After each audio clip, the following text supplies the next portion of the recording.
Daytona 500, safety workers and their heroic efforts are in the forefront of our minds. So, this past weekend, while most of NASCAR had descended on Phoenix, I was at Charlotte Motor Speedway to take part in one of their annual safety training courses with safety workers from different tracks around the country. They train to expect the unexpected, and as you'll see, they feel a sense of pride in protecting the lives of the drivers, the teams, and the fans, because they'll tell you no matter what happens, the show must go on.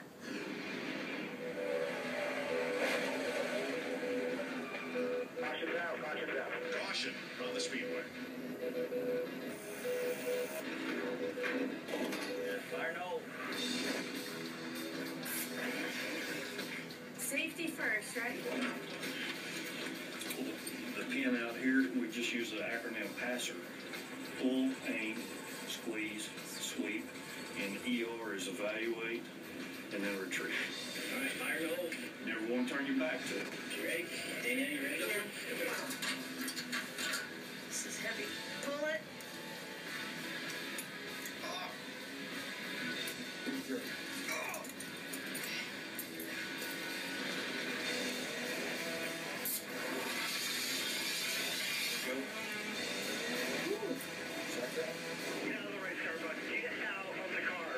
You guys are the heroes that no one ever talks about. It's a side of racing that we don't see a lot.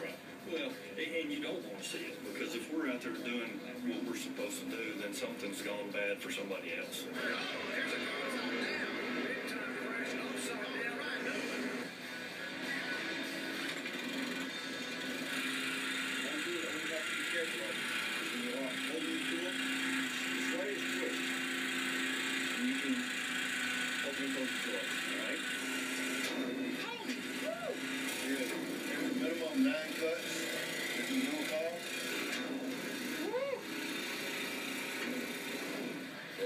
If you were to look at it on a video replay, the whole thing, when the time was rolled over and Ryan was extricated, you're probably looking at less than 10 minutes completely.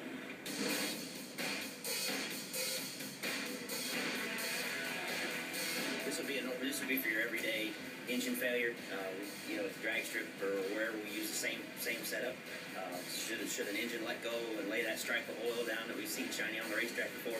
This is the unit that comes out. Usually has the big white cloud following behind it, and that's why these lights are here as well, is to make sure the drivers can see, even though there's that big puffy white cloud coming out, they can see that there's the truck right there in front of them. Use a Tide material. We saw this at Daytona. They got some great advertising, but it came in real handy. Yep, it actually breaks down the oil, especially the synthetics. It actually cleans the track really, really well. The kerosene that we saw on the track at Daytona, it creates a very slick surface on the racetrack. What's helpful with the Tide is it's so granular and so small, it actually starts to get down in the aggregate of the asphalt where the kerosene or the oil or the rear end grease and it breaks it all up. And start to bind to it, and you can actually pull it out. And then we saw them rinsing it. You actually rinse it off the track. That's correct. I think you're ready to respond on the racetrack now. You think I'm ready? Yeah.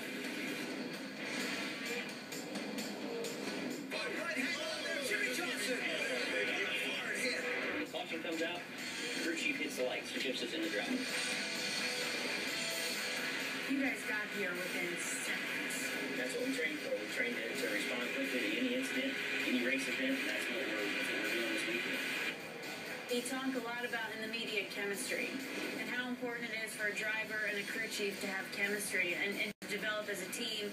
That's when you start performing at your peak. It's the same thing for you guys, which I think a lot of us at home maybe never thought of.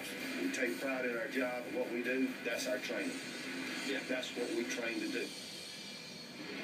Those guys are my new heroes, and a big thanks to Charlotte Motor Speedway, who have been holding these types of training courses since the mid-90s. The men you just saw have full-time jobs away from the track as firefighters, police officers, and EMTs. Some of them use their vacation time to work long hours at the racetrack. Now, if you want to go see me, putting on the fire suit, using the fire extinguisher, I go through all the training exercises. Check out NASCAR Race Hub's Facebook page for a special behind-the-scenes video.